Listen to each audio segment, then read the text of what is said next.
Hey, I'm Jesse. Let's have a devotion. Yesterday, we saw the tribal allocation for the tribe of Reuben and their land, and now we're going to bump up north one tribe to the land allocated for Gad. Remember, half of Manasseh, Gad, and Reuben, they're all on the eastern side of the Jordan River. And so we're kind of working our way north through the allocations. Here's Joshua chapter 13, verse 24.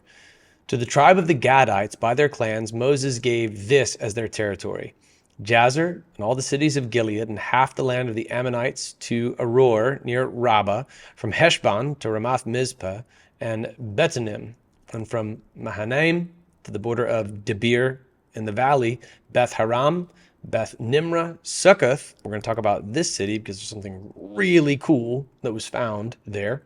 And Zaphan, the rest of the kingdom of Sihon of Heshbon. Their land also included the Jordan and its territory as far as the edge of the Sea of Chinnereth on the east side of the Jordan. Chinnereth, by the way, is the Sea of Galilee.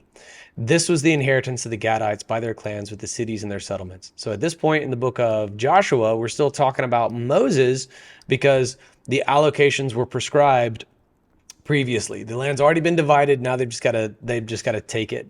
So let's look at where this takes place geographically. Again, if you're watching this on allies.network on video, you can see what I'm looking at. If you're only listening to the audio, you'll kind of miss this. Sorry, you just got to find JCM on allies.network. So we looked at this one yesterday. It's the tribe of Reuben, and that's why you heard some of the same cities named, because the tribe of Gad received land that borders with the tribe of Reuben. Here, right in the middle, if you're watching this on video, you can see Succoth. It's right on the Jordan River, right kind of in the middle of all of the Israel when you look at it from north to south. And in 1967, in the modern day town where Succoth sits, what is it called? Tel Deir Allah. There were several like parchments found that contained prophecies by Balaam.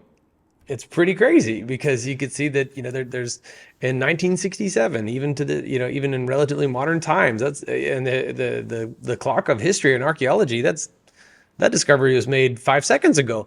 That proves, extra biblically that Balaam was a real dude. I mean, go figure. How awesome is that? That's pretty cool. I bet that was creepy too, because while he was hired by Balak, the king of Moab, with funding from the Moabites and the Gideonites to pronounce curses on Israel, and all he could pronounce was these oracles of blessing upon Israel. Remember, he was a prophet for hire, which means that he just kind of said stuff on behalf of whoever paid him.